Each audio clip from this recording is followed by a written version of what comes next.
नमस्कार, B2B news में आपका स्वागत है। आइए आज की 5 खबरें प्रमुख देखते हैं कि गाजियाबाद में पढ़ाई से बचने के लिए दोस्त का मर्डर करने का मामला सामने आया है। आरोपी ने बताया कि माँ बाप पढ़ाई के लिए डांटते थे, जेल जाने के लिए दोस्त का गला रेत दिया। गाजियाबाद में सोमवार शाम को छात्र की हत्या उसके दोस्त ने ही की थी। पुलिस ने मसूरी थाना क्षेत्र में हुई 13 साल के लड़के के मर्डर की जांच पूरी कर ली है। पुलिस के मुताबिक आरोपी 10वीं का छात्र है। जो 16 साल का ये लड़का 2 बार फेल हो चुका है और हत्या की वजह भी चौंकाने वाली सामने आई है। उसने स्कूल जाने से बचने के लिए अपने दोस्त का मर्डर किया ताकि जेल चला जाए और आरोपी ने बताया पढ़ाई के लिए माँ बाप उस पर दबाव बनाते थे और डांटते थे। बियर की बोतल से गला रेत दिया और दोस्त का गला। पढ़ाई से बचने के लिए आरोपी ने जेल जाने का प्लान बनाया। पहले उसने दोस्त को मार डाला, फिर गला दबाया, फिर बोतल बियर की बोतल है उसे तोड़कर उसके कांच वाले हिस्से से गला भी रेत दिया गया। छोटे से बच्चे किस तरीके से अपराध के इस दुनिया में चले जाते हैं पता नहीं चलता। बढ़ते हैं खबरों में आगे। बीजेपी विधायक का पैगंबर मोहम्मद पर आपत्तिजनक बयान। हैदराबाद में राजा सिंह गिरफ्तार विरोध में लोगों ने सिर तन से जुदा करने के नारे लगाए। हैदराबाद में भाजपा नेता टी राजा सिंह को पैगंबर मोहम्मद पर आपत्तिजनक टिप्पणी करने के मामले में गिरफ्तार किया गया है।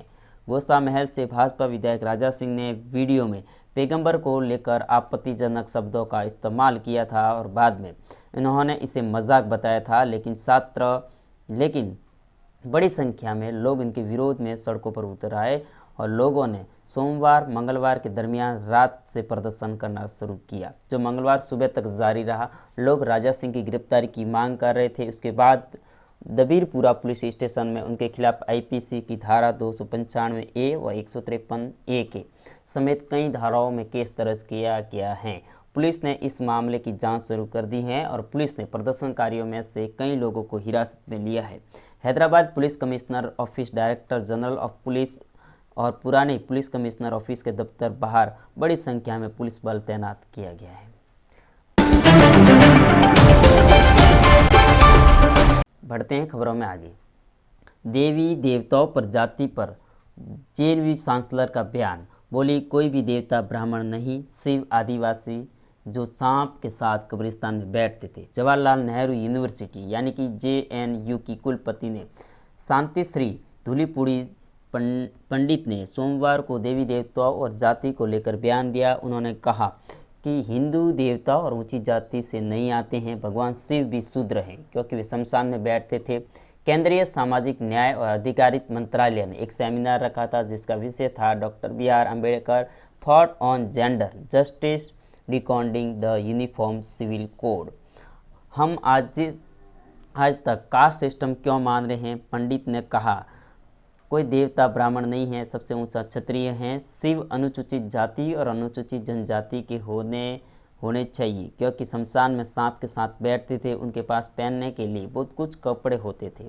मुझे नहीं लगता कि ब्राह्मण कब्रिस्तान में बैठ सकता है। तो स्पष्ट रूप से देवी देवता ऊंची जाति से नहीं आते हैं। अगर आप लक्ष्मी, शक्ति और जगन्नाथ सभी देवी देवता आदिवासी हैं तो हम अभी भी भेदभाव को क्यों जारी रखे हुए हैं, जो बहुत अमानवीय है। शांति श्री के भाषण की कुछ खास बातें भी हैं कि यदि भारतीय समाज कुछ अच्छा करना चाहता है तो जाति के उन्मूलन को इस तरीके की सामाजिक भ्रांतियाँ चल रही है उसे कम करना चाहिए, यानी कि रोकना चाहिए। मुझे समझ में नहीं आता कि उस पहचान के लिए हम इतनी इमोशनल क्यों हो जाते हैं जो भेदभावपूर्ण है और असमानता है।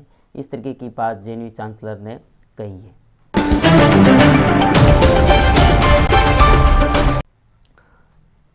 अगली खबर में बढ़ते हैं कि किसान फिर आंदोलन की राह पर। एमएसपी का सवाल फिर आड़े आया, इसीलिए संकट दोबारा दिल्ली पहुंचने वाला है।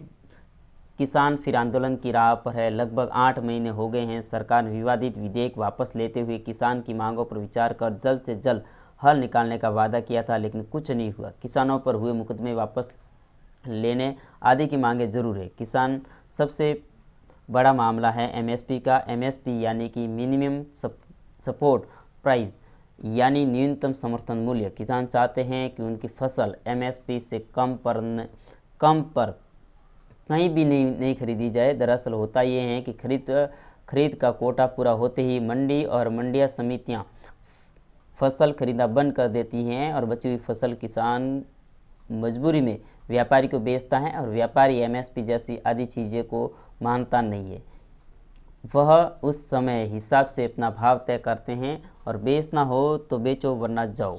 बेचारा किसान करे तो करे क्या, सरकार की अपनी मजबूरियां हैं। आखिरी खरीद का कोटा पूरा होने के बाद सरकार का किसी पर कोई नियंत्रण नहीं रहता है। व्यापारियों को कई बार किसान एमएसपी से कम कीमत पर फसल बेचने को तैयार हो जाता है। इस तरीके से किसान अपनी मांगों को लेकर एक बार पुनः दिल्ली की ओर रुख कर सकते हैं।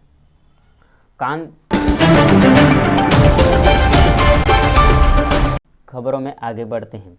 कानपुर में डायरिया से बिगड़ रहे हैं हालात। प्रदूषित ग्राउंड वाटर पीने से 228 बीमार से हॉस्पिटल में भर्ती। एक की मौत। कानपुर में डायरिया से हालात बिगड़ते जा रहे हैं। रावतपुरा स्थित धनुकाना, गजोदरपुरम और सर्वोदय नगर वार्ड में स्थित लोहारन भट्टा में डायरिया तेजी से फैल रहा है। रावतपुर में स्थिति ज़्यादा गंभीर है। धनुकाना में सबसे ज़्यादा 78 लोग डायरिया से पीड़ित मिले हैं। वहीं 3 वर्षीय कार्तिक से लेकर 50 वर्षीय उदय नारायण का इलाज हेलट में किया जा रहा है। वहीं 35 वर्षीय विनय का डायरिया से मौत हो चुकी है और लोग डरे हुए हैं।